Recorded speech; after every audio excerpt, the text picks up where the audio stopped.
بسم الله الرحمن الرحیم. راځم میلینګ ته. میلینګ کې اول چې در سره سٹارټ میل مرج ده. دې ځین تاسو وایي چې خط لیکل غواړي، ایمیل میسج لیکل غواړي، ایمیل لیکل غواړي، یا لیبل یا ډایرکټري. د دې په مرسته باندې مطلب موږ تاسو کولای شئ چې یو خط لکه ډیرو نفرو ته څنګه کولای شو لیږلی شو. مثال د ما سره کوم دی انویټیشن کارډ زه غواړم چې هغه ټولو ته څنګه کړمه ویلیږمه. څو کسانو ته مثال ویلم زه اول لیکم چې نیم ډبل ډاټ مثال دا جاب شولو او دا چې شولو ادرس شولو. دې په مثال زه ټولو ته یې ولیږم. تاسو ته لیکم چې آی او آی مثاله دا مې څوک لیکل لاندې ځان لیکنه وکړم. مثال دا لیکنه شوه. دې نه وروسته راځم مثال نوبلی یعنې په درنښت سره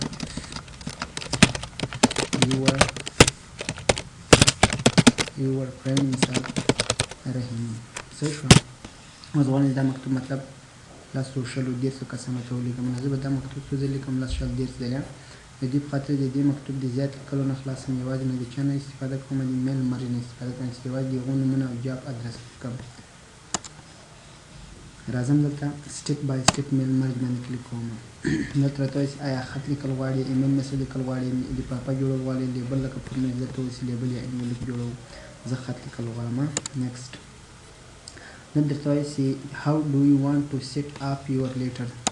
مطلب داسې دا لیټر د څه شي نه جوړوي. زه ورته وایم چې یوز د کرنټ ډاکومنټ د موجوده ډاکومنټ نه جوړوم. بل که فکر تاسو وکړئ مطلب کله چې موږ میسج لیږو هلته راته وایي چې آیا نمبر ورته داخل کړه چې چاته یې لیږي ټلیفون نمبر، او یا هم د کانټاکټ په لیست کې کوم نمبر تا سره ثبت غواړي د هغو نه څنګه ورته راوړي. دلته هم درته وایي چې ته چې چاته دا لیک لیږي آیا دا لیست مخکې در سره موجود ده یا په آوټلوک کې در سره، او یا غواړي چې نوی لیست راوړي. که چېرته مخکې اکسس کې در سره راوړلی شي یا مثال په آوټلوک کې در سره که نوی لیست ټایپ کول غواړي نو ټایپ ا نیو لیست باندې وکړئ. ما سره خو مخکې لیست نشته نو زه چې کلیک کوم ټایپ ا نیو لیست کریټ. کله چې کریټ باندې کلیک وکړم دا نیم جاب دې ته فیلډونه ویل کېږي. دلته ما سره دا فیلډونه شته تیار. زه غواړم چې دا فیلډونه ختم کړم، دا خپل فیلډونه دا ولیکم. نو را به شي کسټمایز فیلډ.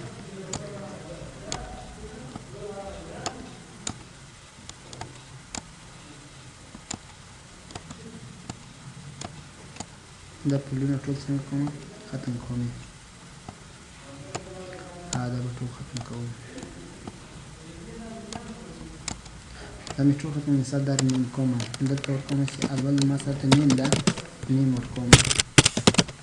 اوکې. بیا دا بل یو ته راځم دا مې نوم کوم مثال جاب ورکوم. بیا اوکې. بیا په اډ باندې کلیک کوم. یو بل فیلډ ورکوم مثال ادرس. صحیح شوه. اوکې. کله چې دا اوکې کولی شئ دا تاسې بره بوځئ یا لاندې راوړئ د بل نه. اوکې کوئ. اوس هماغه نومونه جاب دلته څنګه کوئ ورته ولیکئ. که چېرته مثال تاسو دلته کوم ایمیل ادرس ورکړئ کولی شئ دلته چې ورکړئ ایمیل ادرس. مثال زه ایمیل ادرس ورته اضافه کوم، بیا وروسته دلته دا فیلډ اضافه کوم. راځم اډ ته دې ځای کې کوم ایمیل. صحیح شوه. اوکې کوم یې چې کله مې دا اوکې کړو بیا اوکې کوم. ایمیل راته نه راغلو.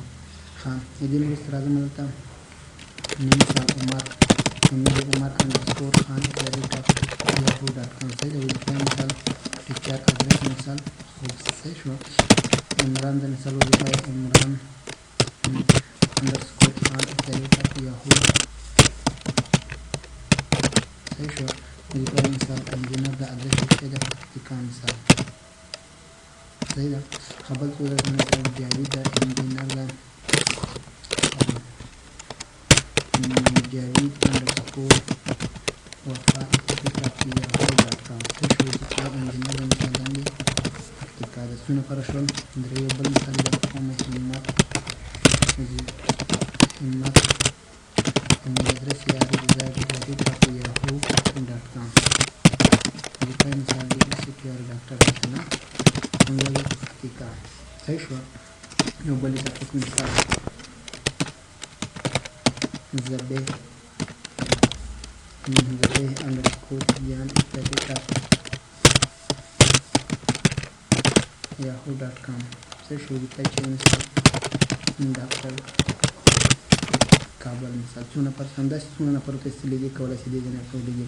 ډیلیټ په واسطه بیرته ډیلیټ کولی شئ. د نیو انټري په واسطه باندې کولی شئ بل نوم اضافه کړئ. پوینټ په واسطه باندې کولی شئ کوم نوم پیدا کړئ. مثال زه غواړم چې څوک پیدا کړم همت مثال پیدا کړم. کوم یو فیلډ کې نیم کې مثال پوینټ وګوره اتوماتیک همت ته پیدا دا به اوکې کړي. دا ډیټابیس په یو ځل سیو کړي، مثال په ډیسکټاپ باندې سیو کړم، د چا په نوم باندې صحیح شو. اوس په دې ډیټابیس کې نور تغیرات مو راوستلی شي، مثال منظم کړئ، فلټر کړئ، چا نوم غواړئ، یا فایند ډوپلیکیټ باندې کلیک کړئ، کوم ډوپلیکیټ نوم کې راغلی لکه 2 ځلې لیکل شوی وي، فایند باندې کلیک وکړئ، کوم نوم پیدا کړئ لکه مخکې مې درته ویله. تغیرات کې تاسو دې باندې کلیک وکړئ، ایډیټ ته راشئ، کولای شئ دلته نور تغیرات کې راولئ، مخکې لیست مې درته وویل صحیح ده. بیا به یې اوکې کړئ. چې اوکې مو کړل دلته به نیکسټ کوملی شئ، او یا کولی شئ دا نور څه نه کړئ، بندې کړئ دې ځای. اوس به راشئ دلته نیم مخته مثال دې ځای کې ایمیل مخته ځکه هلته یو څه ما څه نه کړله، ټاکنه کړله. آفرین. نیم ته راځم، انزرټ مارک مثال دلته نیم ورته اچوم، ساري یو ټي بټن پریس کړئ چې لږ د نومونه ښکلي راشي صحیح شو. دا به شي نیم ته د پریویو یو ځل لرې کړئ، نیم مخته نیم واچوئ، د جاب مخته جاب مثال یو ځل ټي پریس کړئ، جاب واچوئ، او د ادرس مخته به شی انزرټ کړئ، ادرس. آفرین. د ایمیل مخته به شی انزرټ کړئ، ایمیل صحیح شوه.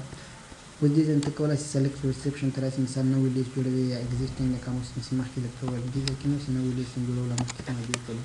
ایډیټ لیست ته راتللی شئ، دلته تغیرات کې راوستلی شئ، همداسې هایلایټ یې کړو، ګوره درته هایلایټ کړو د ادرس بلاک کې کولی شئ دلته ورکړئ، لکه مثال د نوم نه مخکې کوم شی ورکړئ، لکه ډیر یا مثال مسټر ان مسټرس ونه اصطلاحات مطلب کولی شئ څنګه کې ورسره راولئ. د عمر فیملي مثاله، مثال عمر د یوازې راځي، دا د یو د نوم سره راځي، مثال عمر فیملي علي فیملي داسې نومونه ورسره راشي صحیح شوه. دا ورسره اډ کوم پوه شوې باندې. دا مثال لاندې راوړم، دې ځای کې دې راشه ګریټینګ لاین ورکړئ، لکه مثال موږ تاسې ډیر یا ډیر احمد یا ډیر جان داسې، یا ټو هوم اټ می کنسرن دا دې په خاطر استعمالوي چې مطلب موږ ته یو ادارت دا مکتوب لري، خو هلته پته نه وي چې آیا دا ښځینه ګوري او که یې نارینه ګوري، نو مطلب دا ټو هوم اټ می کنسرن ورته انتخاب وکړو، ځکه موږ ته پته نه لګي چې هلته به ښځینه ګوري او که به نارینه ګوري. نو بیا دې ځای نه موږ مسټر یا مسټرس انتخابوو، یا ډیر سر انتخابوو، یا ډیر میډمه. دې په ځای باندې چې انتخابوو ټو هوم اټ می کنسرن، دا مطلب چې څوک دغه لیک ګوري یا چاته دا لیک چې وړاندې کېږي دا کولی شي انتخاب کړي صحیح ده. بیا یې اوکې کړو. بل کولی شئ دې ځای نه رولز پې اپلای کړو، مطلب انزرټ پې نه فوکس پې ډېر مدد چې رولز نه مقصد دا ده، لکه مثال زه خاص یو شرط ورکوم په دې مکتوب کې، لکه ورته وایم چې که چېرته مثال که چېرته یې ادرس مساوي شوی چا سره ایکوال ټو مثال کابل سره خوست مثاله، دې ته چې انزرټ کړه، دې ته یو خاص ټکن انزرټ کړه چې مثال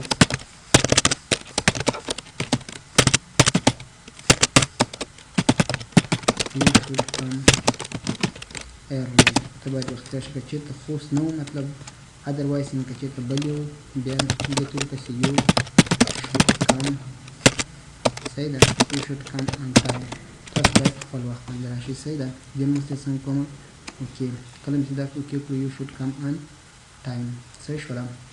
نو چې چا وځي پسې مطلب خوست دا لیکنه به ورسره راځي. میچ فیلډ لکه هلته مخکې ما فیلډونه ډیلیټ کړل، په دې کې هماغه فیلډونه کولی شئ وګورئ، کوم فیلډونه مطلب دلته شته چې هلته اول کې موجود وو، لکه مثال نیم هلته اول کې مو کې ما اوس هم کې ولیکلو، یا مثال ایمیل هلته اول موجود کې اوس هم کې ولیکلو صحیح ده. اپډیټ لیبل مخکې به درته وایم صحیح ده. پریویو ریزلټ په واسطه باندې کولی شئ دا ریزلټ یې څنګه کې ویې ګورئ دې ځای نه صحیح شوه. فایند ریسپشن په واسطه باندې کولی شئ کوم ریسپشن څنګه کوي پیدا کړه، لکه مخکې مې درته ویل. اوټو چیک ایرر کولی شئ ایرر چیک کوي. سیمولیټ د مرج اینډ ریپورټ ایرر ان نیو ډاکومنټ، دا مطلب دا مرج مکمل کړه او له هغه نه وروسته یو نیو ډاکومنټ چې وکړه ایرر راته په وښایي کومه غلطي وکړي. کمپلیټ د مرج پاس ټو ریپورټ ایج ایرر آس اټ اوکورز، دا مطلب چې دا مرج مکمل کوه کومه ایرر سره رامنځته کېږي هغه مرج دروه او له هغه نه وروسته ایرر ریپورټ کوه بل ډاکومنټ کې. کمپلیټ د مرج ویت فازینګ ریپورټ ایرر ان نیو ډاکومنټ، دا مطلب چې دا مرج مکمل کا ویت او بغیر دې نه چې دا وځنډېږي یا ودرېږي یا بریک شه ریپورټ کې به له هغه نه وروسته ایرر په نوي ډاکومنټ کې راته ریپورټ، خو دغه وخت راځي چې مطلب کومې غلطیانې پکې موجودې بعضې وخت صحیح شوه.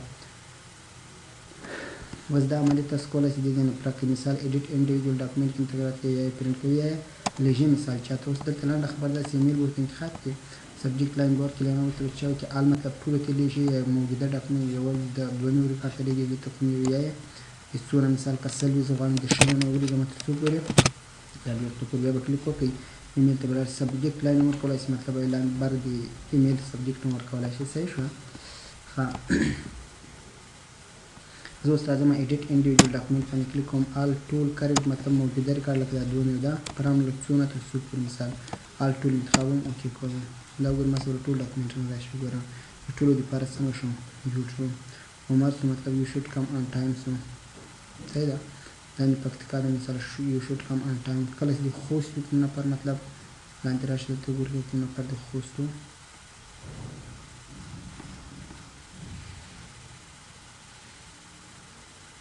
هلته ګورئ د عمر په مثال یو شوډ کم آن ټایم هغه یو شرط مې ورکړی و اپلای نه شولو خیر مطلب تاسو هلته هر یو شرط ورکړئ هغه شرط به څنګه کېږي اپلای کېږي هسې ورکړی مې دلته به راشئ ایپ ته به راشئ په ایپ کې ورته وایي چې وینئ کله چې مطلب بل مثال یو بل هغه ورکوم کله چې نوم مساوي سي د چا سره همت سره مثال دلته لیکلی سي یو شوډ کم آن ټایم صحیح شو ادروایز که بل نوم یې مطلب دې ته ولیکم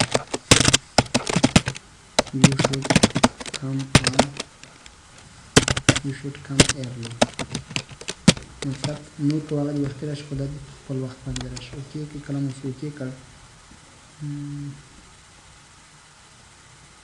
دې باندې انټر بټن وهلو صحیح اوس دلته راځم ایډیټ انډیویډیو باندې کلیک کوم حل باندې هسې ګورم څنګه ده عمر مثال عمران ده جاوید ده د همت وګورم you should come on time you should come on time دا طرف وګورم او هغه نور ته سیده مثال لکه دا وته you should come early مطلب د نور د ټولو سره دا جمله راغله خو یوازې هغه ته مې شرط ورکړی چې که نوم همت بیا دې دا جمله راځي نو وګورئ اوس دا جمله ورسره راغله پوه شو هدف مشکل به نه وي کنه ټول به نه ورسېدي مشکل بیا ما ته ورسېده اپډیټ لیبل به انشاءالله سبا ته درته وایم بس ده مشکل چې ما ته ورسېده